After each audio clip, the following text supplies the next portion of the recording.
Nah, itu Bapak Ibu dari saya. Terima kasih banyak atas partisipasinya dan juga perhatiannya gitu ya dalam penyampaian materi yang saya sampaikan. Dan mohon izin Bapak Ibu, kalau tadi dibuka dengan pantun, maka mohon izin saya tutup dengan pantun. Mohon izin ya Pak Hasan. Silakan Bu. Makan malam, malam-malam bikin mie instan ya.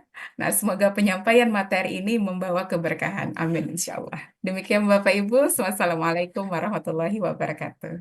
Waalaikumsalam warahmatullahi wabarakatuh. Terima kasih kepada Ibu Misbah MPD yang sudah memaparkan dengan panjang dan jelas dalam peningkatan substansi artikel yang bagi editor maupun reviewer ini sebenarnya sangat penting ya Bu. Dan untuk pembahasan atau presentasi yang terakhir yaitu yang ketiga yang akan dibawakan oleh Ibu Maria Prani Ayu. Silakan Ibu. Oke, Pak, terima kasih banyak. Oke. Ya, terima kasih Ibu Misbah juga, Pak Hasan. Oke, ini ulun melanjutkan karena tadi Ibu Misbah berpantun. Nah, saya juga tergerak untuk berpantun ini ya, berpantun. Ya, oke. Sungai mengalir ke muara, perahu dayung berlayar perlahan. Presentasi, Cakep. mohon izin ulun lanjutkan ya, supaya lekas tuntung acara kita. Ya, baik. Oke, terima kasih, Nggi. Ini ulun share screen.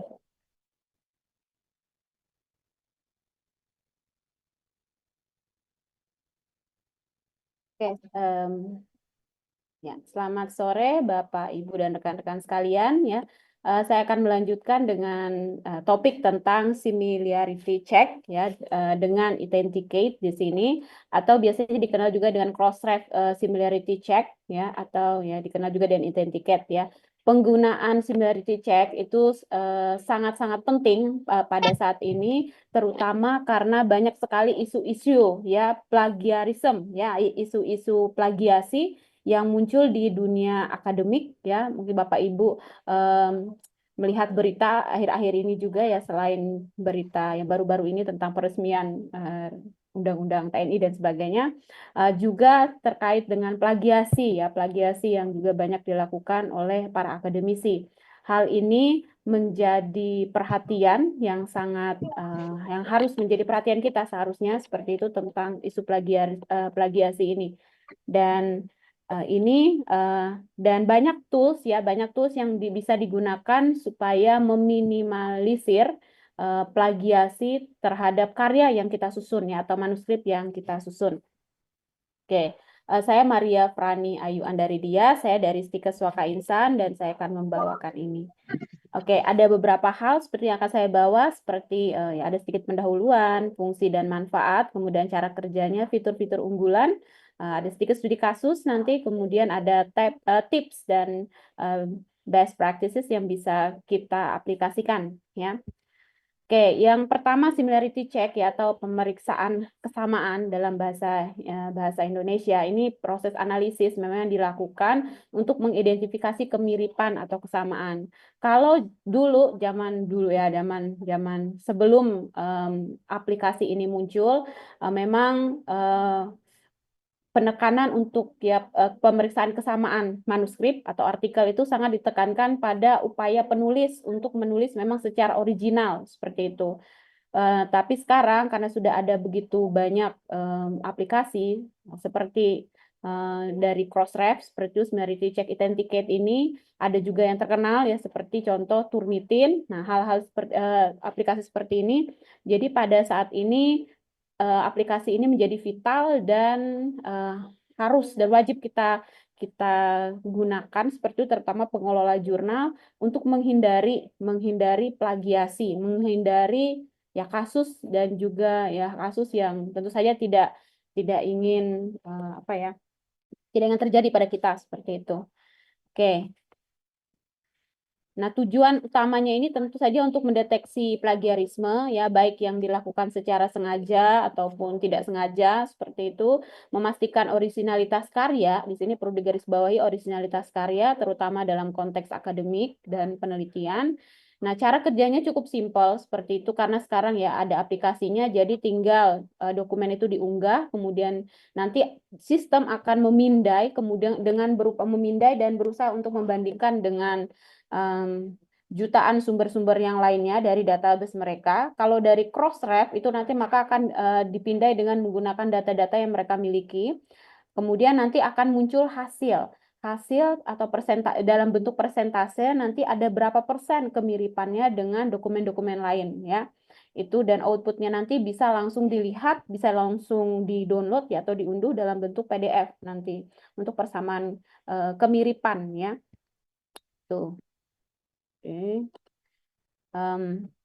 Similarity check ini tuh menjadi sangat penting ya di dunia akademik dan penelitian kita pada saat ini ya, selain karena originalitas karya itu juga untuk meningkatkan kredibilitas peneliti dan juga institusi asal dari peneliti, juga jurnal tempat artikel tersebut dipublikasikan ya. Jadi ini penting sekali. Kemudian untuk meminimalkan resiko pelanggaran etika, kemudian membantu dalam proses penulisan, memenuhi standar akademik dan publikasi. Mungkin Bapak Ibu yang dosen ada salah satu syarat gitu ya untuk bisa naik ke jabatan akademik itu biasanya juga diminta hasil similarity check-nya. Jadi ini juga penting sekali ya. Dan penting untuk mencari ya jurnal memang yang menyediakan ya atau yang memang memfasilitasi similarity check untuk manuskrip yang masuk ke jurnal mereka gitu.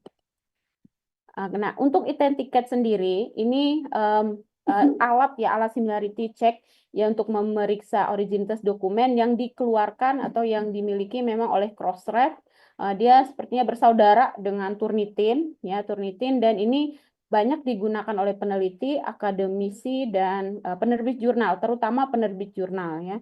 Ini terkenal di para penerbit jurnal ya atau pengelola jurnal dalam hal ini. Nah, ya ini dikembangkan memang oleh Turnitin, kemudian database-nya ini terus diperbaharui, ya sekarang sudah jumlahnya saya rasa ya mungkin sudah miliaran, ya. Dan ini merupakan ya penemuan yang sangat-sangat bermanfaat begitu ya untuk dunia publikasi. Nah, Identicate ini menjadi pilihan memang oleh para akademisi dan para publisher gitu karena memang database-nya luas ya. Database-nya sangat luas gitu yang berada di bawah naungan Crossref itu banyak sekali ya, dalam artian ya memang seperti tadi miliaran sudah. Kemudian akurasinya itu dinilai tinggi dan laporannya itu detail.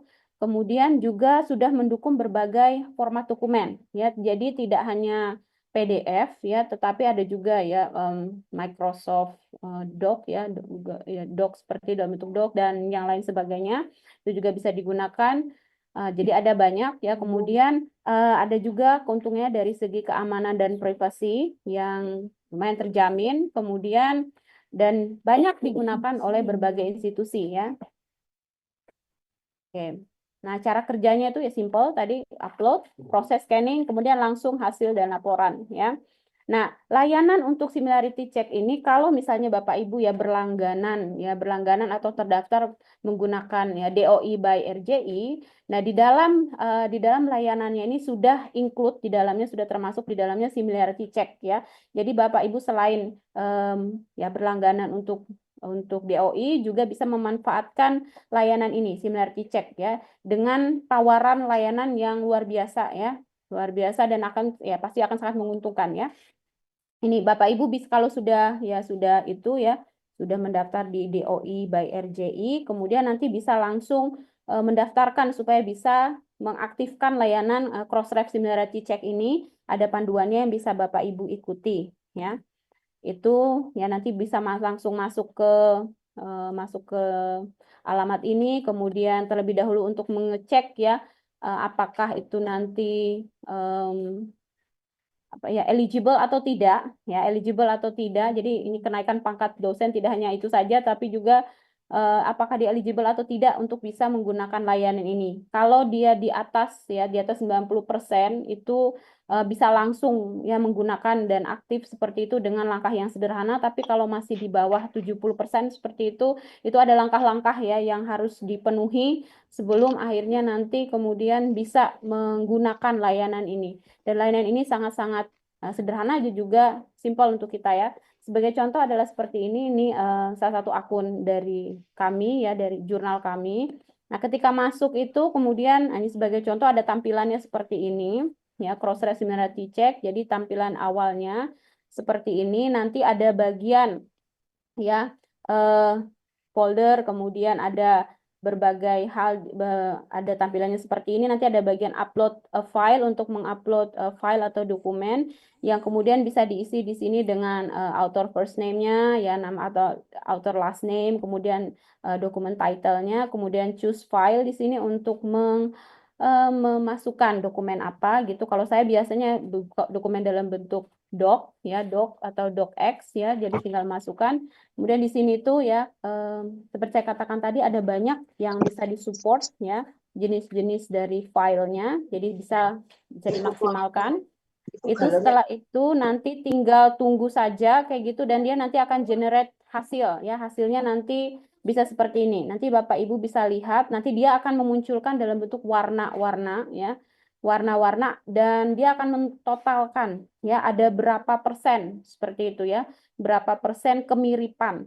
Dan Bapak Ibu nanti bisa ya, kalau Bapak Ibu sebagai autor, Bapak Ibu bisa memperbaiki disesuaikan dengan ya warna-warna ini ya. Kalau dia semakin mengarah ke warna merah itu dia sudah ya semakin banyak ya. Seperti contoh seperti ini, ada yang berwarna ya, ada yang berwarna merah, kemudian ada yang berwarna ungu di sini. Jadi ada berapa persen, kemudian dia akan totalkan. Jadi nanti Bapak Ibu sebagai autor bisa memperbaiki atau memparafrase tulisan di manuskripnya berdasarkan dan disesuaikan dengan file-file ini gitu ya. Jadi ini, dan ini kita bisa atur ya, bisa atur misalnya kita mau seperti ini tadi, ada yang berwarna, ada yang hitam, ada yang jadi ada yang seperti ini misalnya kan, nah 86% ini ketinggian gitu ya, karena ini sudah diatur memang kalau targetnya itu kita 30% ke atas ya, 30% ke atas itu kita tidak, dalam artian akan langsung diberi warning seperti ini. Jadi kalau misalnya di bawah dari 30%, misalnya seperti itu kita tetapkan, maka nanti dia akan berwarna seperti yang memberikan sinyal kepada kita bahwa oh ini dokumennya mungkin aman. Jadi atau kemiripannya tidak terlalu banyak seperti itu. Nah, itu, dan ini bisa kita, dan untuk misalnya akun pusat ya dalam hari itu, untuk ini karena dimiliki oleh institusi, dan kita juga bisa share ya, share usersnya ya, usersnya ada berapa gitu, kita bisa tinggal tambahkan seperti itu.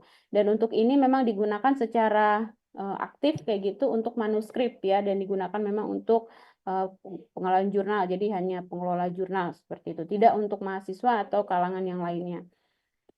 Itu oke. Jadi ini yang saya bilang tadi, kita bisa atur gitu untuk proses skor ya, untuk ya standarnya itu ya berapa seperti itu. Ini sangat tergantung pada kebijakan dari jurnal masing-masing, mau 30%, 20%, 10% ya kemiripan, kemudian baru diterima ya, silakan, ini kebijakan dari masing-masing jurnal. Itu.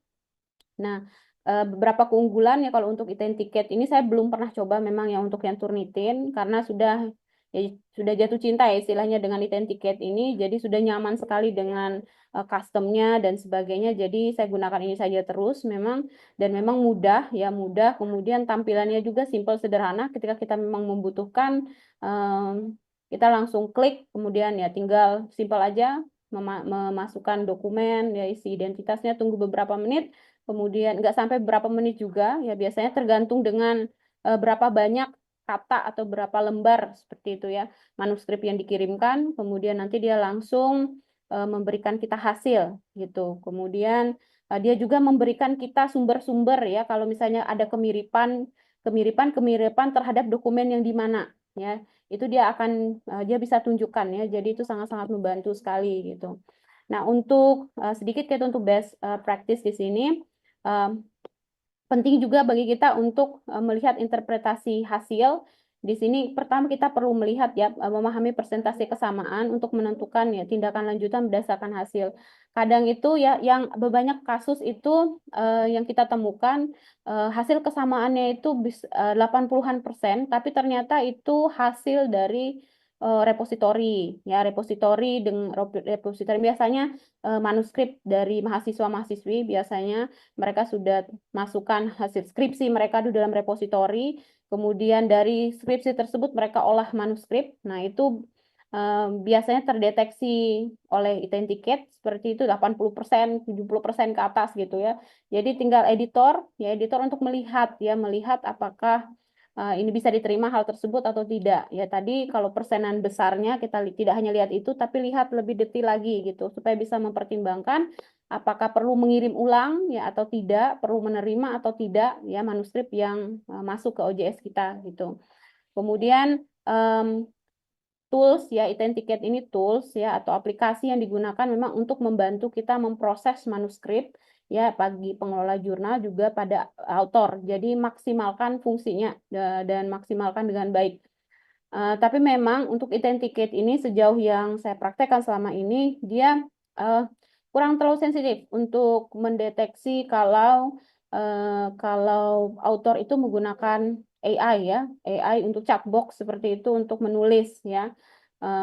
Jadi kurang terlalu sensitif untuk melihat itu. Kalau untuk melihat apakah ini ditulis oleh AI atau tidak, itu memang ada alat detektornya sendiri gitu. Kalau Identicate ini ya dia tidak terlalu sensitif untuk hal tersebut. Ya, kemudian untuk ya strategi untuk mengurangi similarity score ini ya memang parafrase dengan ya harus memiliki banyak dan cukup kosakata ya untuk bisa memparafrase supaya tingkat kemiripannya menjadi kurang ya atau miring ya seperti itu. Oke, saya rasa itu saja dari saya. Terima kasih ya. Saya tidak tutup dengan pantun ini ya. Saya kembalikan kepada Pak Hasan. Silakan Ya, Pak. terima kasih Ibu Maria atas pemaparannya. Dan untuk sesi yang setelahnya adalah sesi tanya jawab. Jadi ada sesi diskusi dan tanya jawab. Ini ada waktu kita sekitar 30 menit lagi. Ini baru jam 16.30. Yang sebelum kita lanjutkan ke sesi tanya jawab, saya ucapkan terima kasih kepada para narasumber yang sudah memaparkan dengan jelas, dan mungkin ada nantinya ada beberapa pertanyaan atau mungkin ada yang perlu konfirmasi kepada para narasumber dari para peserta. Bagi peserta yang ingin bertanya ada dua metode. Yang pertama secara langsung yaitu dengan fitur raise hand, dan kemudian dengan menggunakan kolom chat yang ada di Zoom. Dan untuk kolom chat ini tadi sudah saya copy pastekan, ada tiga pertanyaan. Atau menunggu secara langsung dulu atau yang ada di chat ya Pak Bapak Ibu Ya, narasumber. yang ada di chat aja dulu, Pak. Yang ada di Oh chat ya aja ya dulu, ya. Pak. Ya. Yang pertama dari Pak Gali. Ini walaupun tadi sudah dijelaskan secara singkat oleh Pak Fauji, tapi saya pun ada penasaran lah. Jadi ada pertanyaan dari Pak Gali, bagaimana cara mengambil CSS dari jurnal lain, Pak. Tapi tadi kan Bapak cuma mendemokan secara singkat. Mungkin ada lebih spesifiknya mungkin. Silakan Bapak. Oke, terima kasih Pak Hasan. Sebenarnya cara yang seperti tadi ya, kita klik di jurnal di inspect, ya seperti yang kan gitu ya. Terus cari folder atau folder yang namanya CSS. Saya namanya. Nah, tadi yang bukan karena kalau untuk supaya lebih cepatnya sebenarnya ada CSS download, tapi saya belum pernah gunakan. Yang selama ini saya gunakan, saya coba adalah dengan ya seperti tadi inspect elemen. Nanti kalau misal kata mau serumahan jurnalnya nih kita prepare, ada alatnya.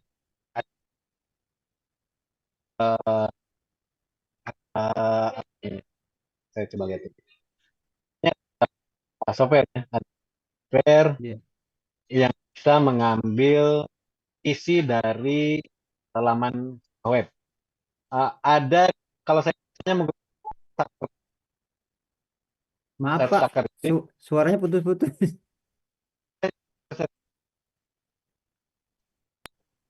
Suara putus-putus, Pak. Oke, Iya. oke. Kalau Oh saya ya. biasanya kalau kalau mau ngambil eh, satu web, gitu ya, saya biasanya menggunakan aplikasi yang namanya SiteSucker. Kalau menggunakan aplikasi SiteSucker itu sampai PDF-nya kebawa semua, gitu. Nah, Musuh. baru itu kita bisa modifikasi ke keinginan kita, gitu. Jadi istilahnya website satu satu rumah website itu tapi dalam versi offline. Hmm. Nah, seperti itu. Jadi nama aplikasinya adalah SiteSucker. Itu ada di GitHub, ada di beberapa, pokoknya tinggal di searching aja SiteSucker itu pasti ada muncul. Ya, untuk apa namanya? Untuk melakukan atau bukan mencuri ya, mencontoh lah, untuk Hmm. mencontoh tampilan atau layout jurnal punya orang yang bagus gitu ya. Karena ya itu Hmm. tadi kembali ke akreditasi bahwa tampilan juga merupakan salah satu penilaian ya, termasuk ke dalam kriteria penilaian untuk akreditasi. Mungkin itu Pak. Terus tadi mungkin saya lanjut dengan pertanyaan yang selanjutnya Pak ya, yang di bawahnya ya Iya, Pak ya. iya, iya. Silakan Pak. Oke, yang Pak, dari izin Bu sebentar, Maria. Pak. Oh Oke, ya. oke Pak Gali. Oke, Pak. Yang aplikasi yang Bapak bilang tadi pakai apa? Websucker tadi. SiteSucker Pak. Ini saya SiteSucker tadi itu Hah? kalau kita pakai, apakah dia juga ikut sampai ke back-end-nya, Pak? Kalau Atau backend hanya enggak Pak, front-end-nya? dia cuma front-end-nya saja Pak. Oke. Nah, Oke, kalau baik. sama Terima kasih, dengan Pak. kalau dengan backend-nya mungkin saya udah bisa nyedot Sinta Pak, saya sedot aja Sintanya atau Arjuna. Itu yang saya Ya, tunggu, Pak. belum Pak, nanti ditunggu aja tanggal mainnya Pak. Nah, ya, itu saya kan pinter mancingnya kan. Nanti siapa yang gol berarti ketahuan kan. Oke, selanjutnya berarti pertanyaan dari Bu Maria ya kayaknya ya. Ibu Maria nanyakan tentang Oh, keamanan tadi isu ya. Pak. Ya, isu. Nah, isu. Oke. Mengatakan kalau custom OJS ini mengundang virus atau elemen-elemen perusak untuk OJS kita. Bisa dijelaskan mengenai hal ini, Pak, dan jika benar itu bagaimana cara untuk menghalangi agar custom OJS kita aman. Eh, Alhamdulillah yang jurnal yang saya kelola, yang saya pasang custom OJS ini dari tahun 2015 ya, dari tahun 2015. Alhamdulillah sampai saat ini kalau dari sisi custom OJS itu tidak ada masalah. Asal kita rapih gitu. Kita rapih, kita apa namanya? Teliti dalam coding, jangan sampai ada kode-kode yang lain yang termuat gitu selain Oh. yang diarahkan seperti itu. Terus kalau untuk segi keamanan ya, kita tidak bisa menjamin yang namanya software itu 100% aman. Kita tidak bisa menjamin sebagai web developer atau sebagai programmer pasti aja ada celah untuk hacker itu masuk ke dalam sebuah sistem. Salah satu Hmm. contoh kasus seperti ini, kemarin ada sebuah jurnal di Kalimantan Selatan juga, itu kena hack. Nah, setelah kena hack, kita coba bantu bersihkan. Setelah dibersihkan, kita coba pasang Cloudflare. Setelah dipasang Cloudflare, aman untuk jangka waktu 1 bulan. 1 bulan kemudian ternyata kena lagi. Nah, pas begitu dilihat, diteliti, ternyata masuknya bukan dari jurnalnya, bukan dari websitenya. Ternyata masuknya itu via hostingnya, penyedia layanan hostingnya. Karena Hmm. disinyalir ada beberapa penyedia hosting yang memang kebobolan juga untuk apa namanya? Untuk apa namanya? Peretas ini gitu, untuk hack ini. Jadi bukan hanya dari website OJS-nya sendiri gitu ya, tapi ada yang masuk via websitenya kampus ataupun website-website yang berbasis WordPress dan juga Joomla. Itu yang selama ini saya coba perhatikan dari beberapa jurnal yang kena kasus hack judi online. itu ternyata masuknya bukan hanya dari jurnal, tapi dari beberapa apa namanya, dari beberapa website yang lain. Nah, itu mungkin Bu Maria tambahannya. Terus yang selanjutnya ada Pak Raul Jatim. Nih, izin bertanya Pak Fauji, untuk custom rumah jurnal yang terdiri dari banyak jurnal, bagaimana? Apakah ada platform seperti tidy.net sehingga memudahkan eh, memiliki yang lain? Terus yang kedua, bagaimana tips menjaga OJS dari hacker dan virus-virus liar? Oke, untuk yang pertanyaan pertama, sebenarnya selain tidy.net itu ada lagi Pak, satu lagi. Itu komplit bahkan ya, mungkin saya coba share sedikit. Ini lebih komplit Pak untuk tampilannya. Dia ada eh, sudah komplit dengan HTML CSS. Jadi kita bisa pasang HTML-nya di sini, CSS-nya di sini, terus HTML CSS-nya nanti akan tampilnya di sini. Contoh mungkin bisa saya contohkan.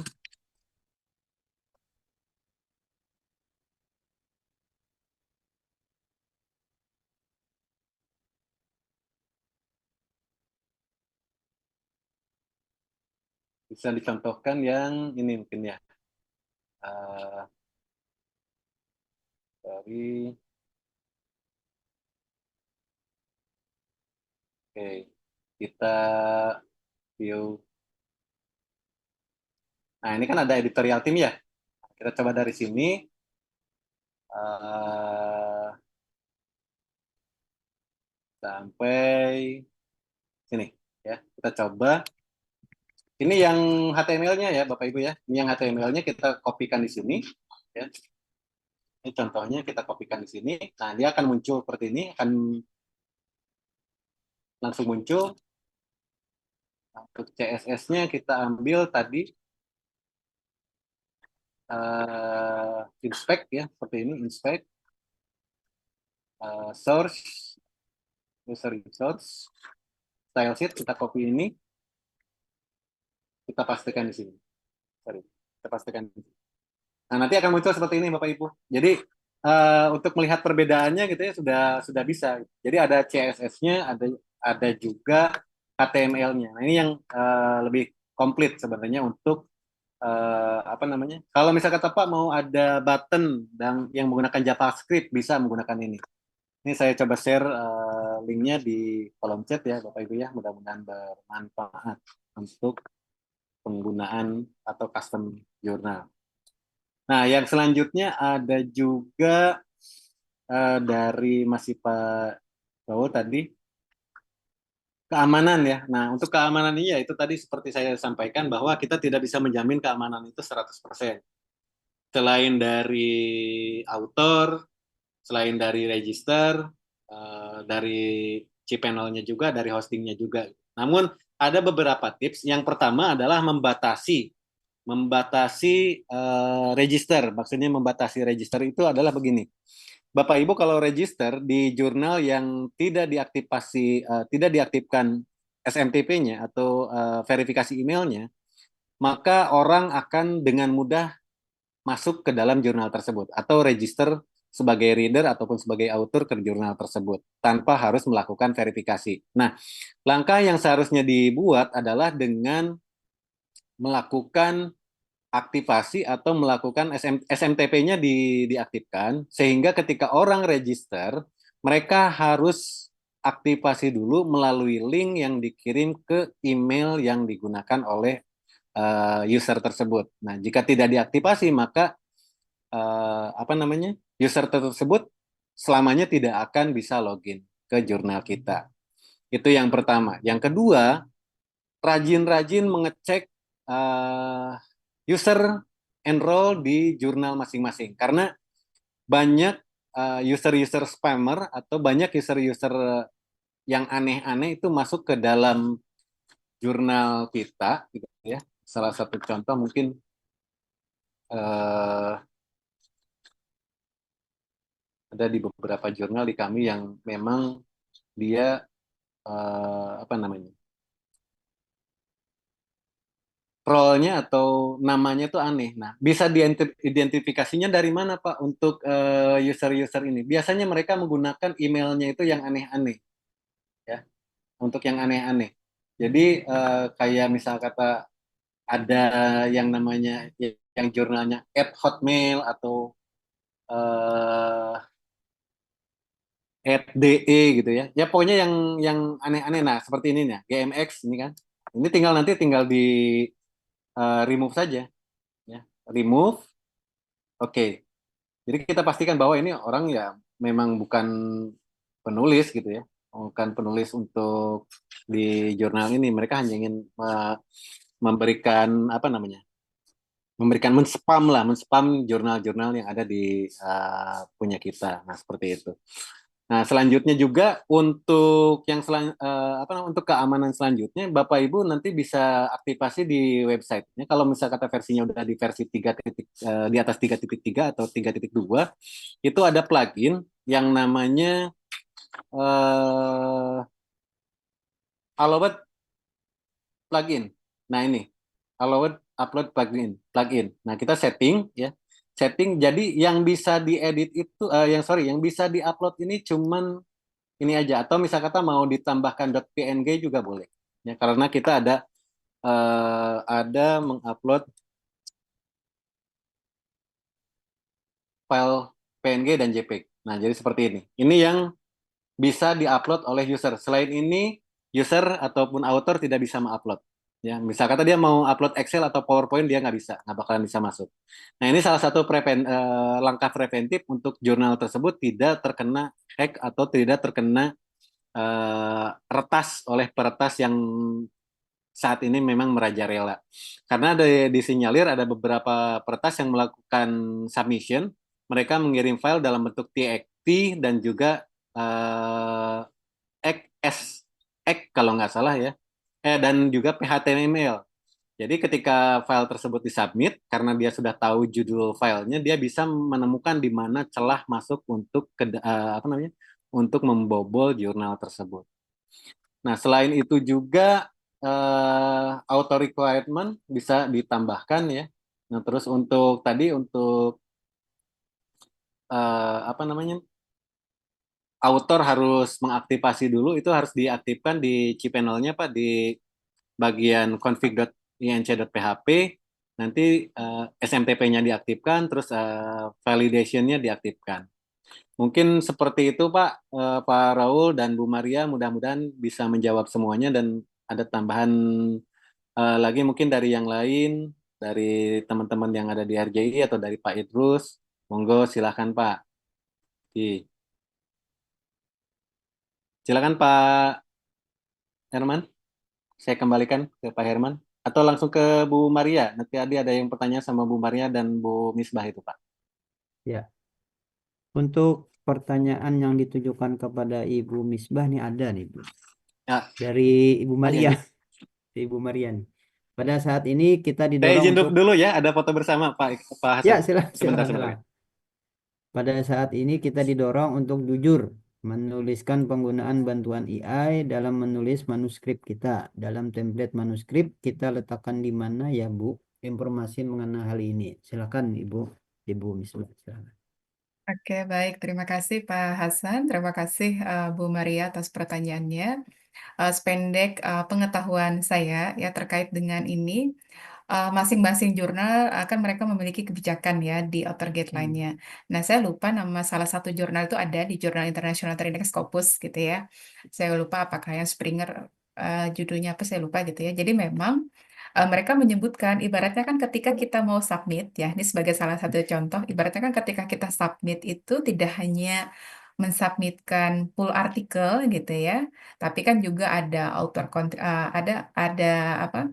Misalnya itu terkait dengan manusia, kemudian nilai sebagainya kan ada yang namanya apa tuh ethical clearance gitu ya, ataupun misalnya declare terkait dengan author statement gitu ya, bahwa tidak ada konflik kepentingan dan seterusnya. Nah, di Hmm. sana juga disampaikan, ibaratnya dibuat sebuah pernyataan bahwa artikel ini memang tidak menggunakan AI, itu juga ada. Nah, namun juga ini perlu diperhatikan apakah penggunaan AI itu terkait dengan pembuatan dari konten manuskripnya ataukah hanya pada segi penyuntingan. Nah, ketika AI ini digunakan sebagai penyuntingan dari naskah kita, misal ya, ibaratnya apa? Untuk melihat bagaimana keterbacaan dari manuskrip yang sudah kita buat.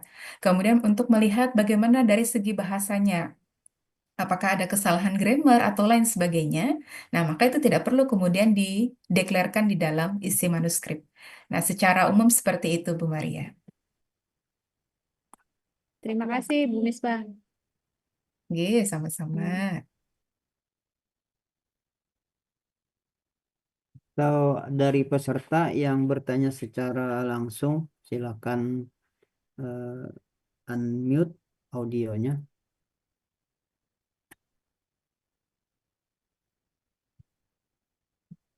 Atau saya yang bertanya mungkin nih, karena menarik tentang kustomisasi OJS, mungkin kepada Pak Pauji. Mudah-mudahan sudah selesai fotonya nih. Yang berkaitan kemarin itu kan ada penggunaan AI dalam editor oleh Pak Dr. Idrus. Nah, apakah bisa penggunaan AI ini untuk membantu kita mengcustom, Pak?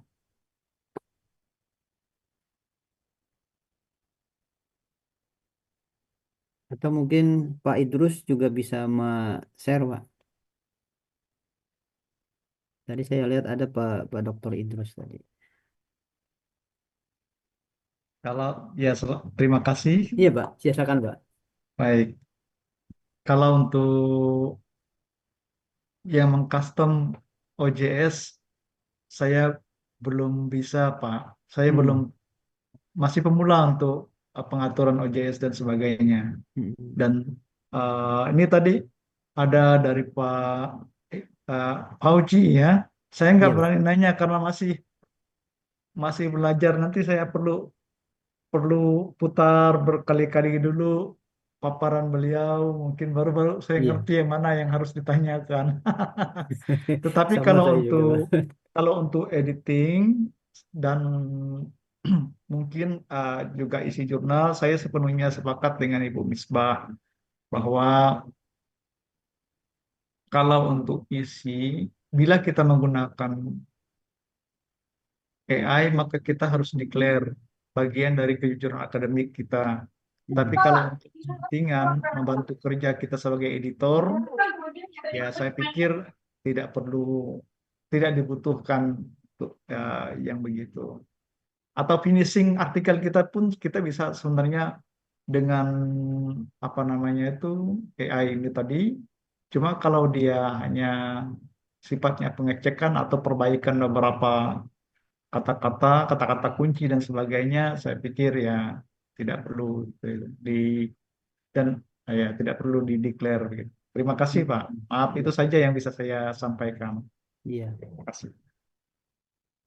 Ya, Pak Pauji mungkin bisa membantu menjawab atau menambahkan yang tentang penggunaan AI. Kalau tadi kan kata Bapak untuk kustomisasi itu ada beberapa aplikasi atau website gratis ya, Pak, yang membantu dalam custom. Nah, karena sekarang ini kan maraknya AI, jadi apakah misalkan ChatGPT atau POI itu bisa digunakan membantu editor dalam kustomisasi OJS-nya masing-masing, Pak?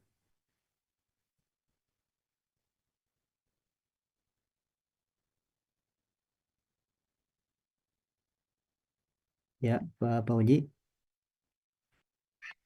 Mungkin Oke, oh Pak. ada. Sorry. Baru di mute. Oke, kalau untuk AI yang bisa membantu dalam customisasi jurnal itu ada beberapa, Pak. Kalau Oh, saya biasanya menggunakan blackbox.ai karena dia lebih spesifik untuk programming, ya, lebih spesifik ke programming. Jadi lebih luas lah apa yang kita inginkan, tampilan seperti apa gitu ya. Contohnya, atau misal kata bisa juga menggunakan flutter.ai, bisa juga. ada banyak macamnya, ada banyak jenisnya, tergantung bagaimana cara kita memahami dan apa namanya, memberikan prompt-nya, memberikan tugasnya kepada AI tersebut. Ya. Hal yang pertama kali saya lakukan ketika chat, baik itu di ChatGPT maupun di DeepSeek ataupun di Blackbox.ai, saya mau menugaskan AI ini sebagai peran yang saya inginkan. Contoh, kalau saya inginkan dia berperan sebagai programmer, maka akan saya sebutkan saat ini Anda adalah peran Anda saat ini adalah sebagai seorang programmer profesional, seperti itu. Bantu saya dalam membuat coding untuk ini. Nah, itu nanti dia akan generate coding dalam bentuk HTML, bahkan ada yang triple, ada yang HTML, CSS, dan juga JavaScript-nya, Pak. Seperti itu. Jadi itu lumayan cukup membantu juga ketika kita ada kesalahan.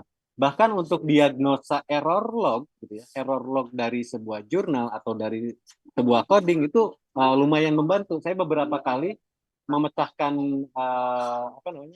masalah yang jurnal-jurnal yang error itu dengan bantuan Blackbox.ai, alhamdulillah membantu ya, meskipun tetap faktor human-nya nggak bisa dilepaskan gitu ya. Maksudnya faktor dari campur tangan manusianya nggak bisa dilepaskan begitu saja. Kita nggak bisa percaya ke AI itu 100% karena ya namanya juga kecerdasan buatan gitu ya. Ya.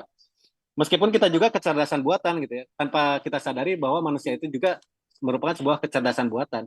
Ya karena kita bisa cerdas karena dibuat kan Pak, karena kita dididik gitu. Nah cuman bedanya mungkin kalau AI ini dia berbasis teknologi. Kalau kita kan berbasis jasmani seperti itu mungkin Pak. Mungkin itu tambahan dari saya mungkin Pak Hasan. Iya.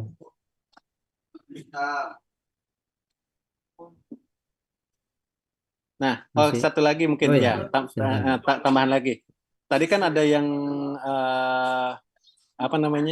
bagaimana jika menulis artikel menggunakan AI? Apakah itu sah-sah aja atau bagaimana? Nah, ada beberapa yang menyebutkan bahwa boleh saja selama itu dalam batas-batas wajar. Ya, dalam batas-batas wajar. Terus saat ini kalau untuk similarity check saya belum pernah mencoba, cuman ada beberapa plagiarism check yang saya coba, dia sudah support untuk AI detection. Dia sudah bisa support untuk deteksi AI. Tapi ada tapinya juga. Saya pernah juga dapat satu artikel yang pure, saya coba nih, saya pure satu artikel itu dibuat oleh AI. Saya coba cek plagiat pakai similarity check itu 0%, 0%.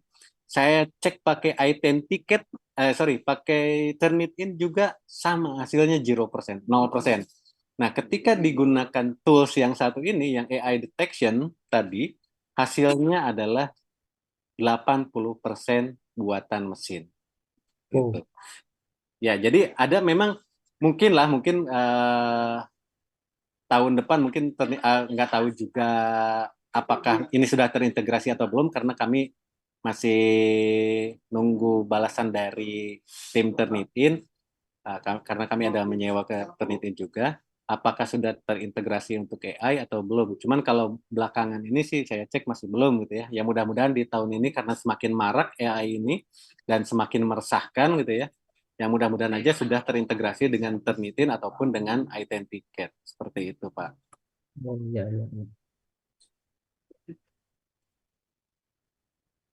Tadi ada pertanyaan mungkin Pak dari siapa tadi? Dari siapa? Silakan, monggo. Oh enggak, bukan Pak. Sudah clear ya? Sudah clear, alhamdulillah. Oke.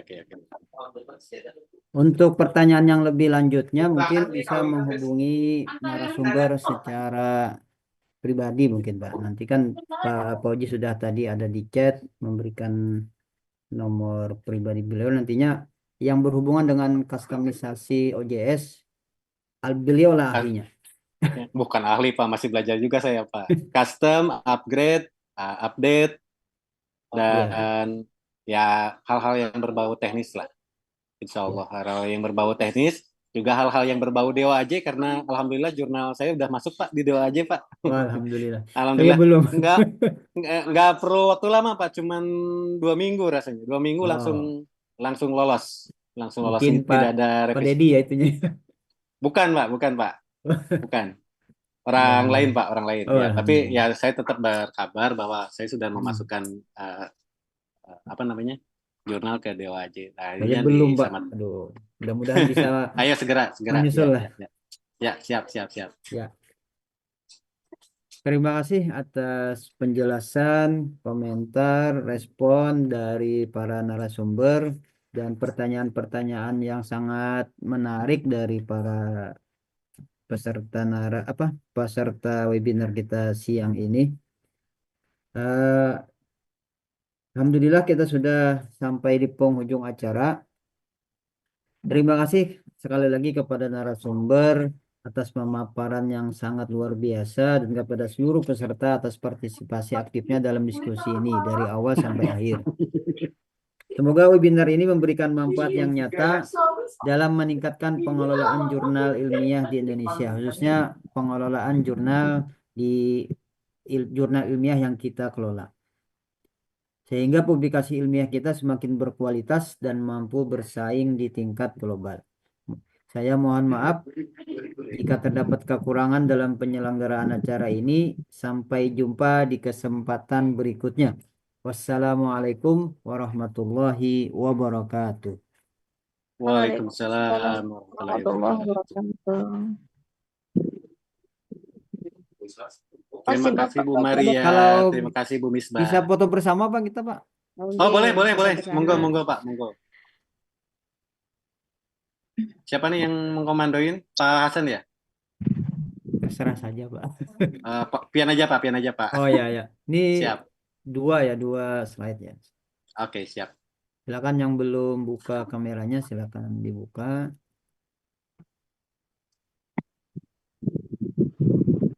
Satu lagi.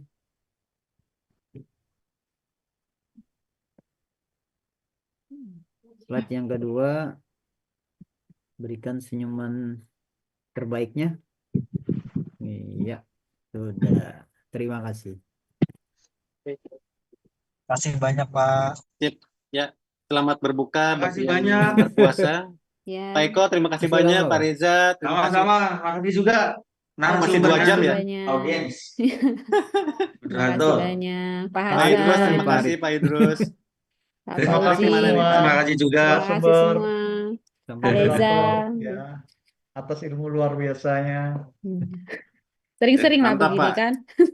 Selamat Nanti saya beristirahat. jalan-jalan ke Pak. Nanti saya jalan-jalan ke STT GKE, Pak. Siap Pak, siap, Dekat kan, siap. Pak? Terima kasih dengan senang hati. Oke, mari. Siap. Izin deh. Mari semua ya, izin live Ya, ya. izin Oke, laptop. yuk, Assalamualaikum. Waalaikumsalam.